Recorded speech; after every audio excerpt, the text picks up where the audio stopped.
आज 2 तारीख है,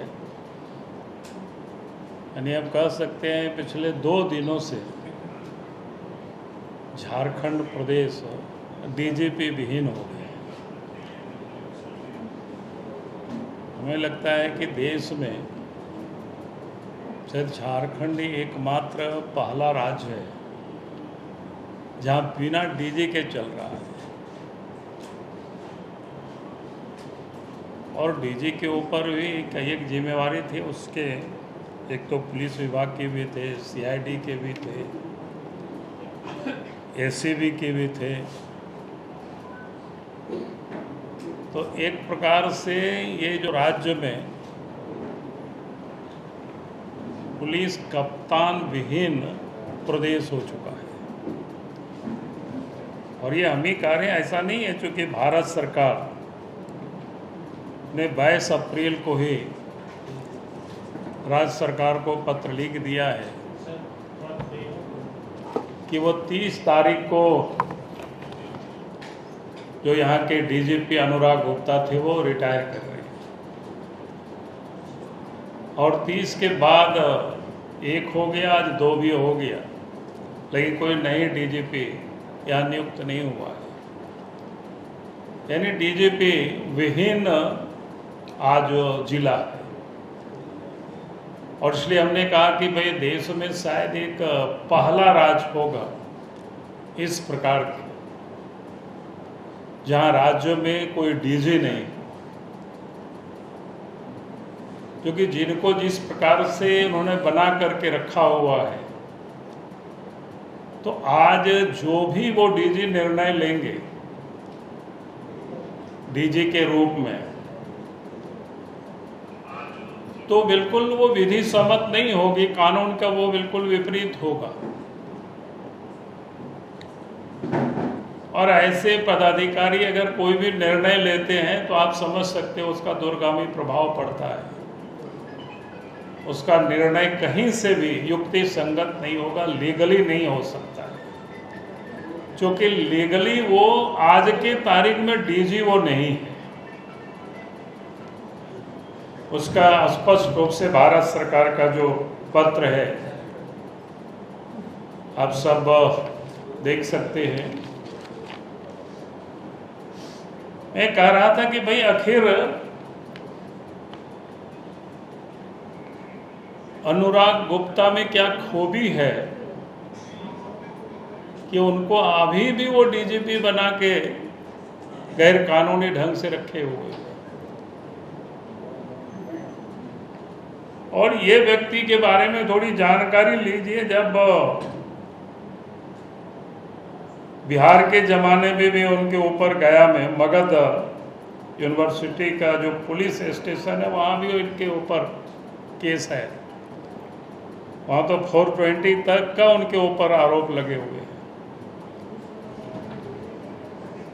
जो पुलिस अफसर एक भ्रष्टाचार पक्षपात करने के आरोप जिनके ऊपर हो,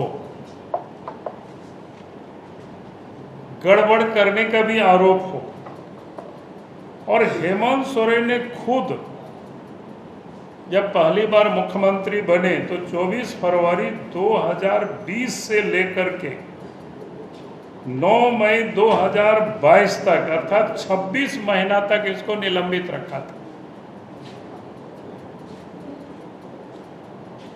कोई दूसरे लोगों ने कोई निलंबित नहीं रखा था, हेमंत सोरेन ने रखा था।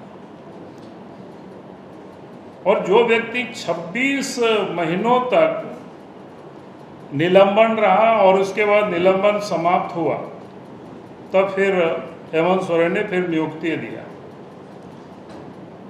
यानी जिनको 26 महीनों तक निलंबित रखा, आज उनके प्रति आखिर ये सारे जो प्रेम का क्या कारण है या क्या मजबूरी है उनको डीजी बनाए रखने के लिए, जो एड़ी चोटी का लगाए हुए है,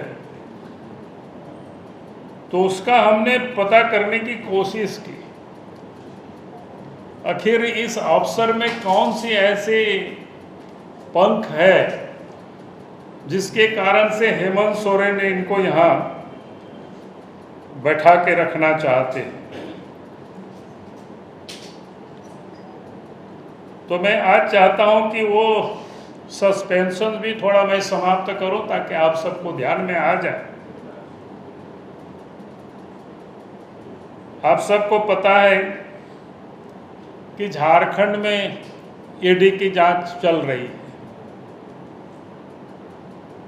और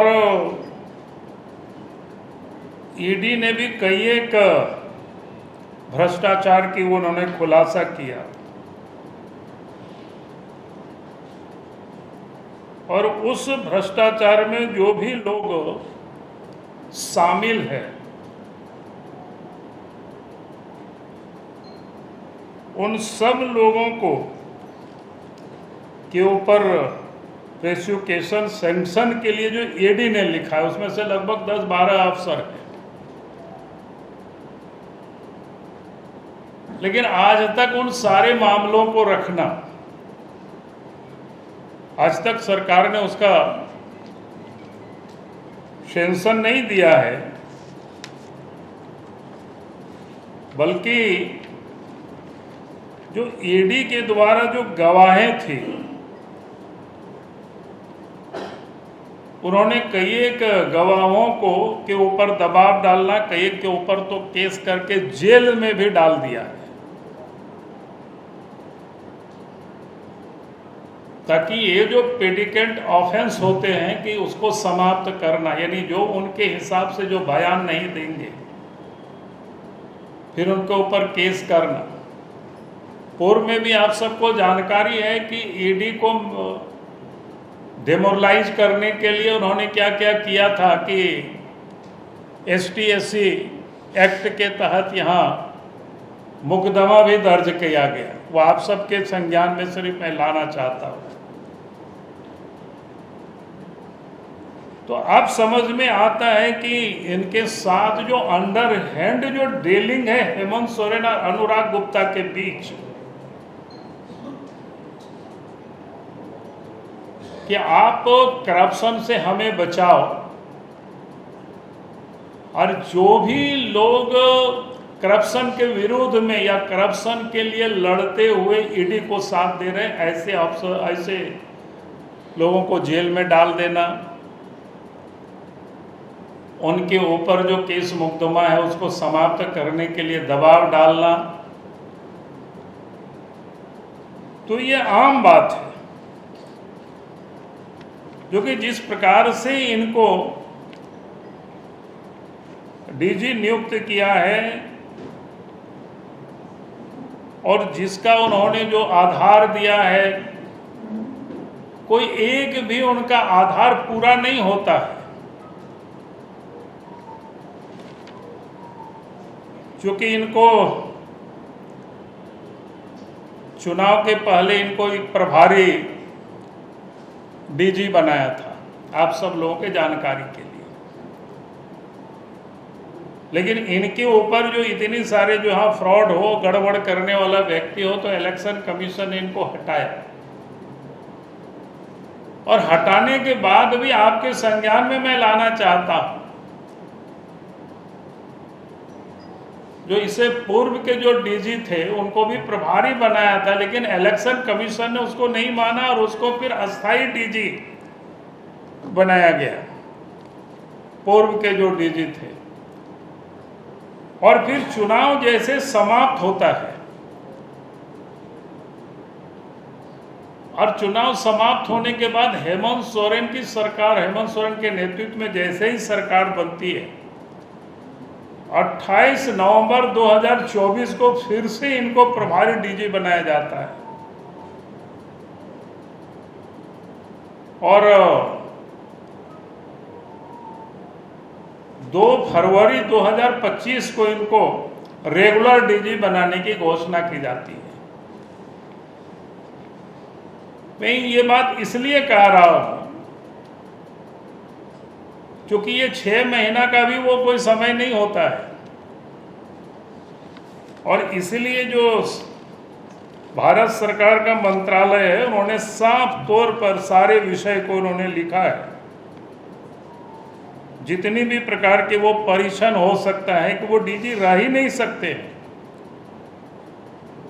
और अखिल भारतीय जो सेवा नियमावली है 1958,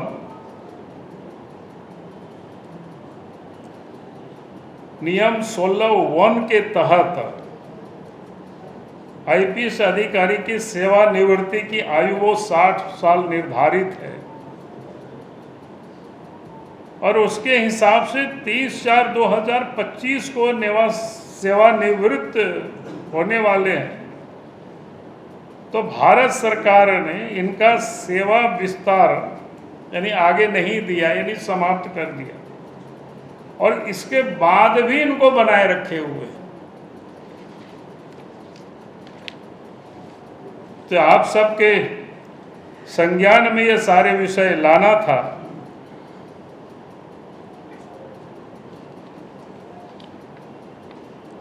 ईडी के गवाहों को तंग करना,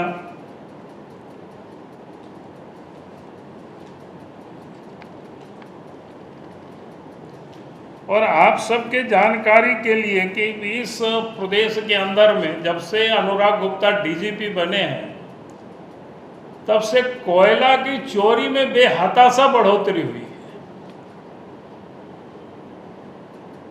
जहां कहीं भी जाते हैं तो अलग अलग जगह के लोग बोलते हैं कि भाई यहाँ तो 500 ट्रक निकल रहा है, यहाँ तो 600 हाईवा निकल रहा है।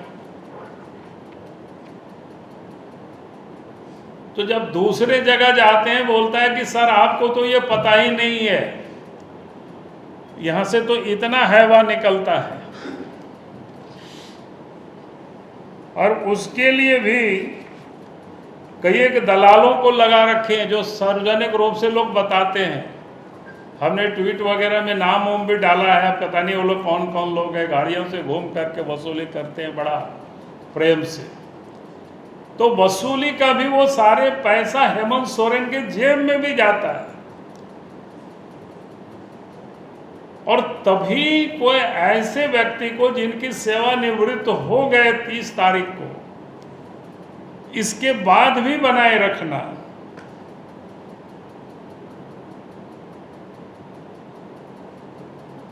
तो ये आप समझ सकते हो कि आज झारखंड बिना डीजी के चल रहा है तो इस राज्य का क्या होगा स्थिति। इसलिए मैं हेमंत सोरेन जी से कहूंगा कि भाई आप बिना विलंब किए आप यहां राज्य में नए डीजी को आप नियुक्त करिए,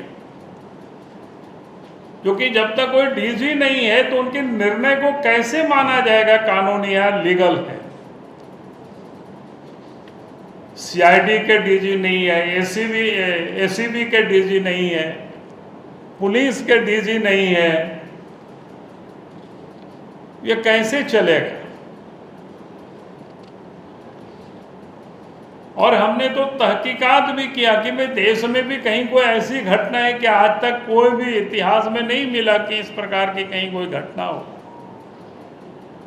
जो व्यक्ति रिटायर कर गए और फिर उसको बैठाए हुए काम पर। तो आज लगा कि मैं आप सबके समक्ष ये सारे बिंदु को रखा हूँ। बाकी मैं डिटेल इनसे कहूँगा कि ये पूरा पत्रक थी, जो कि मैंने खाली आपको बीच बीच का कंटेंट बोल दिया, आपको लिखने में कोई दिक्कत नहीं हो।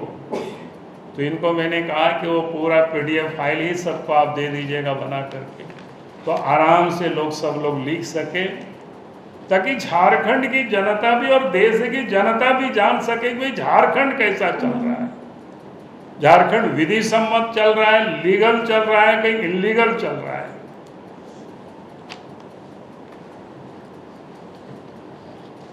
चलिए, बहुत बहुत धन्यवाद। बाबूलाल जी, आपके मामले में सुनवाई 5 तारीख को है संभवतः, और उसी दिन वक्फ बोर्ड का भी है उसी बेंच में। तो क्या आपको लग रहा है फिर वहां से मामला टल जाएगा? इससे कोई रिलेशन नहीं है ना। अब तो भारत सरकार ने उनकी सेवा समाप्ति का पत्र डाल दिया, राज्य सरकार ने पुनर्विचार का एक पत्र भेज दिया। उससे क्या होता है भाई? आज तो उनके यहाँ कोई उनको स्वीकृति तो नहीं दी गई है। 22 तारीख को ही पत्र सरकार ने लिख दिया है राज्य सरकार को, चीफ सेक्रेटरी को। आप चीफ सेक्रेटरी को जाके पूछिए, जब 22 तारीख को ही आपको पत्र आ गया, उसके बाद ये कैसे काम कर रहा है, कैसे किस हैसियत से डीजीपी यहाँ काम कर रहा है? कोई भारत सरकार ने कोई स्टे ऑर्डर नहीं दिया है, इसलिए कोई विषय ही नहीं है बात करने की है। केंद्र सरकार से आप क्या मांग करेंगे सर? नहीं, केंद्र सरकार तो कर दी, उससे हमको मांग क्या करना है? तो ऐसी स्थिति में बाबूलाल जी होना क्या चाहिए? हाँ? कानूनन अब होना क्या चाहिए? नहीं, कानूनन तो कह बता दिया है कि भाई हाँ? ने रखा हुआ है, केंद्र से बोल दिया कि भैया आप उसके लायक नहीं है और आज में रखा हुआ है। तो ऐसी स्थिति में तो कानूनी तो देखिए, कानून तो हर किसी को पालन करना है ना, राज्य सरकार को पालन करना चाहिए कानून को, क्योंकि केंद्र सरकार तो उन्होंने, और कोई आप कहें कि लेट से नहीं, 22 तारीख को ही, 22 अप्रैल को ही केंद्र ने भेज दिया चिट्ठी, तो बचा हुआ क्या है भाई? टकराव की ऐसी स्थिति में फिर क्या विकल्प होगा? नहीं, बाकी वो केंद्र देखेंगे, वो विषय मेरा नहीं है। लेकिन मेरा कहना है कि आज के तारीख में तो यहाँ कोई डीजी नहीं है,